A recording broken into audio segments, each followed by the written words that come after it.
우리에게 주시는 하나님의 말씀은 요한복음 1장 19절로 28절까지의 말씀입니다.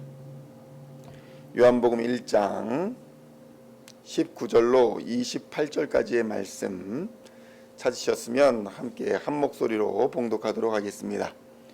유대인들이 예루살렘에서 제사장들과 레위인들을 요한에게 보내어 네가 누구냐 물을 때에 요한의 증언이 이러하니라.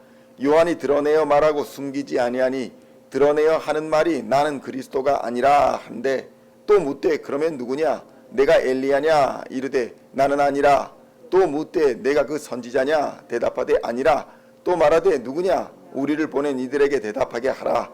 너는 내게 대하여 무엇이라 하느냐 이르되 나는 선지자 이사야의 말과 같이 주의 길을 곧게 하라고 광야에서 외치는 자의 소리로라 하니라. 그들은 바리새인들이 보낸 자라.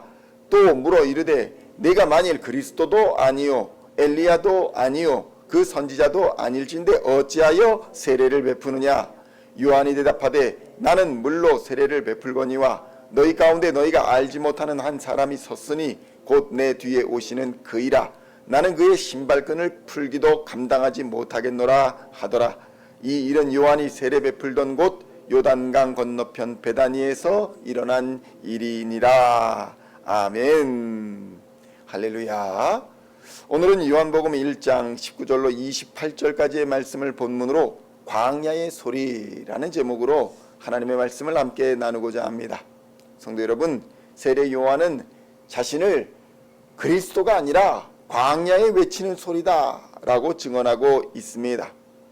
요한복음에서 소리인 세례 요한과 그리고 말씀이신 예수를 요한은 계속해서 비교하여 설명하고 있습니다.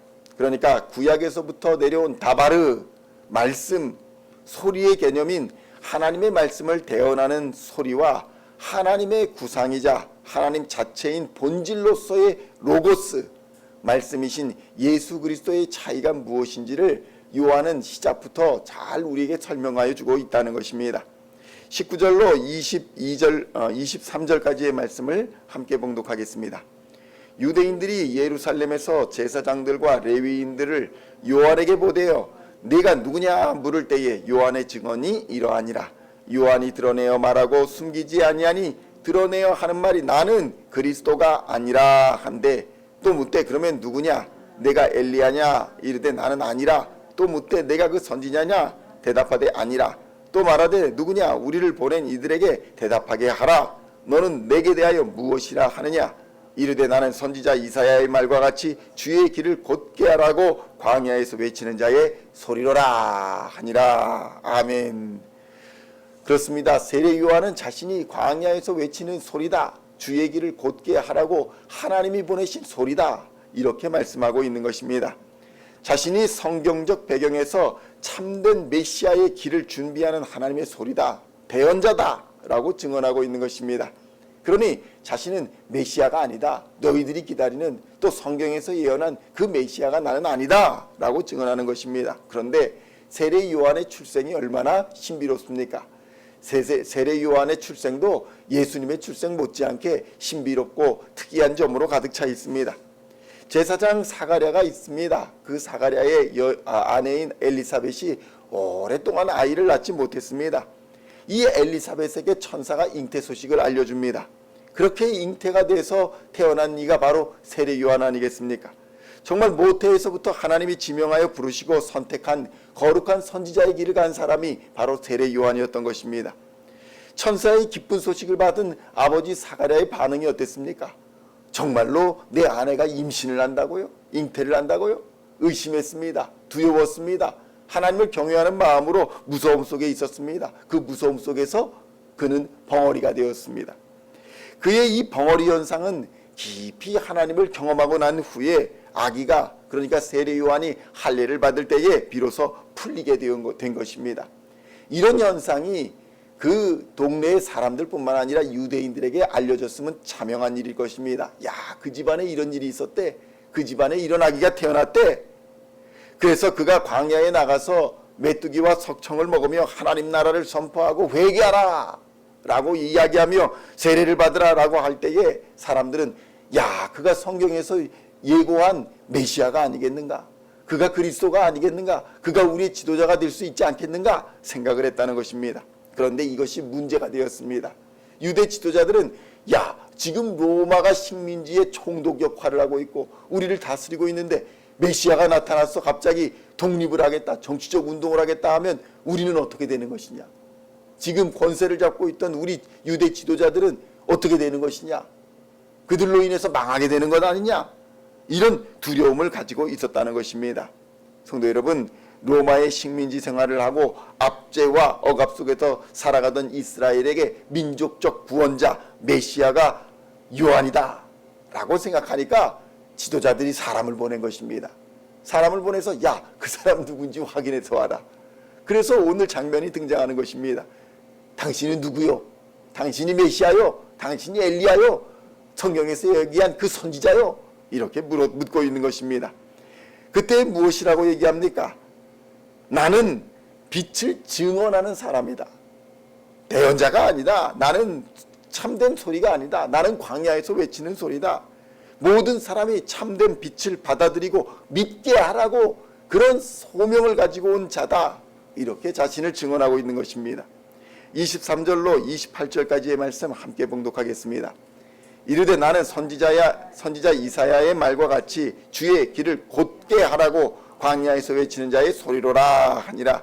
그들은 바리새인들이 본한 자라. 또 물어 이르되 네가 만일 그리스도도 아니요 엘리야도 아니요 그 선지자도 아닐진데 어찌하여 세례를 베푸느냐? 요한이 대답하되 나는 물로 세례를 베풀거니와 너희 가운데 너희가 알지 못하는 한 사람이 있었으니 곧 내 뒤에 오시는 그이라. 나는 그의 신발끈을 풀기도 감당하지 못하겠노라 하더라. 이 일은 요한이 세례 베풀던 곳 요단강 건너편 베다니에서 일어난 일이니라. 아멘. 세례 요한이 등장했습니다. 특이한 배경을 갖고 있는 사람들이 혹시 이 사람 메시아일지도 모른다는 이 세례 요한이 등장하면서 회개하라, 하나님 나라가 가까웠다라고 요단강가에서 세례를 베풀기 시작하니까 많은 이 갈급한 영혼들, 하나님의 나라를 소망하는 사람들이 모여들기 시작했습니다. 인기가 급상승했습니다. 광야에 사람들이 모여들기 시작했습니다. 그러자 유대인 지도자들은 세례 요한을 위험인물로 보기 시작했습니다. 기득권자들은 자신이 누리던 권력이 메시아로 인해서 사라질까봐 두려웠던 것입니다. 그래서 오늘 사람들을 보내서 확인을 하고 있습니다. 성도 여러분, 오늘날 그리스도인들도 세상으로부터 끊임없는 확인을 받습니다. 질문을 받습니다. 너희가 진짜 그리스도인이냐? 너희가 믿는 예수가 진짜냐? 그곳에 가면 진짜 구원을 받을 수 있냐? 끊임없는 질문을 받습니다. 그런데 그 답을 우리 오늘날 교회가 제대로 하고 있습니까? 오늘 거대해진 교회가 스스로 교만하여져 가지고 세상은 교회를 버리는 상황이 벌어졌습니다. 오히려 교회를 의심합니다. 야, 세습하고 횡령하고 돈 문제 있고 이런저런 문제가 있는 너희들이 진짜 그리스도인이냐? 너희들이 진짜 교회냐? 그러면서 한국 교회에 나가지 않는 사람들이 200만이 넘었대요. 200만이 넘는 사람들이 진짜 교회가 있으면 나는 나가겠다. 그런데 나는 다른 사람들에게는 그리스도인이라고 얘기를 하지만 교회는 안 나가겠다. 이런 현상이 한국에서 벌어지고 있다는 것입니다. 세상은 교회를 버리고 의심하며 오히려 비난의 삿대질을 받는 상황이 벌어졌습니다. 이거는 우리가 깊이 생각해 봐야 합니다. 교회가 교회답지 못하다는 것입니다. 교회 건물로서의 교회도 있지만 중요한 것은 주의 몸된 교회로서 우리의 몸이, 우리의 삶이 교회답지 못한 삶을 살고 있다. 이것은 우리가 깊이 회개하고 돌이키며 생각해 보아야 할 일입니다. 거룩함을 버리고 거짓을 따라 세상의 권세와 부를 탐하는 것, 그것은 이미 교회가 아니라고 세상도 알고 우리도 알고 있는 것입니다. 이런 세상에서 우리는 광야의 소리로 살았던 세례 요한의 삶을 기억해야 합니다. 자신의 정체성을 깊이 깨닫고 나는 주의 길을 예비하는 거룩한 광야의 소리다, 하나님의 대언자다 라고 선포했던 세례 요한의 삶을 우리는 기억해야 합니다. 우리는 그리스도가 주인된 사람들입니다. 그러니까 우리는 그리스도가 아닙니다. 우리 안에는 주인된 그리스도가 살고 계십니다. 성령이 주인 되신 삶을 사는 자, 그가 바로 그리스도인인 것입니다. 성령이 우리 안에 계셔 성령을 따라 살아야 하는 사람들이 바로 그리스도인인 것입니다. 우리는 그리스도가 아닙니다. 그러나 우리는 예수 그리스도로 말미암아 하나님의 형상을 회복한 자들입니다. 온 땅과 온 땅의 만물들을 다스리도록 창조된 하나님의 자녀의 권세를 회복한 자들이 바로 우리들인 것입니다. 우리는 십자가로 말미암아 하나님이 지명하여 부르신 자들이 되었습니다. 이제 우리는 나의 욕심과 나의 탐욕을 위해 사는 자가 아니라 부르심을 따라 순종하는 삶을 사는 그리스도인이 된 것입니다. 우리 스스로는 아무런 가치가 없습니다. 그러나 부르심에 순종하는 그리스도인으로서 세상의 그 무엇보다 가치 있고 존귀한 자들이 되었음을 우리는 깨달아야 하는 것입니다.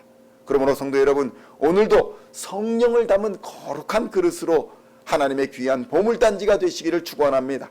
하나님의 부르심을 따라 귀하게 오늘도 쓰임받는 하나님의 사람들이 다 되시기를 우리 주 예수님의 이름으로 간절히 축원드립니다. 기도하시겠습니다. 하나님 아버지 감사합니다. 오늘날 세상은 묻습니다. 너희가 정말 그리스도인이냐? 너희 안에 정말 하나님이 있느냐? 너희가 정말 무엇을 믿느냐? 이런 질문 속에서 교회가 교회답지 못하여 그 질문에 제대로 답하지 못하는 오늘날 세태를 살아가며 깊이 회개하고 돌이킵니다. 세례 요한의 삶을 바라보며 하나님의 소리로서 광야에 외치는 소리로서 과연 살 수 있는지, 우리는 그리스도인이 아니지만 예수로 말미암아 성령이 주인된 그리스도인의 삶을 살고 있는지 돌아보게 하시니 감사합니다. 성령 하나님이 이 시간 우리 안에 충만하게 역사하여 주시고 채워주시사 성령을 따라 사는 사람들 되게 하여 주시고 하나님의 영광을 따라 살게 하여 주시옵소서. 하나님의 영상을 회복한 자, 온 땅과 만물 다스리도록 창조된 하나님의 자녀의 권세를 회복한 자들로 믿음으로 당당하게 살아가는 하나님의 사람들 되게 하여 주시옵소서. 십자가로 말미암아 우리를 지명하여 불러주셨사오니 이제는 우리의 욕심과 탐욕을 내려놓고 예수로 말미암아 순종을 따라 순종하는, 부르심을 따라 순종하는 삶을 사는 하나님의 자녀들 다 되게 하여 주시옵소서.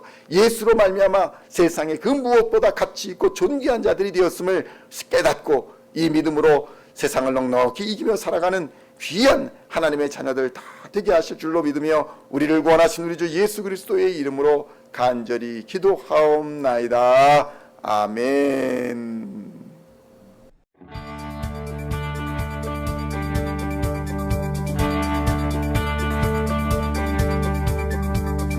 Singing songs of thy praise, we are coming to you, dancing before your throne.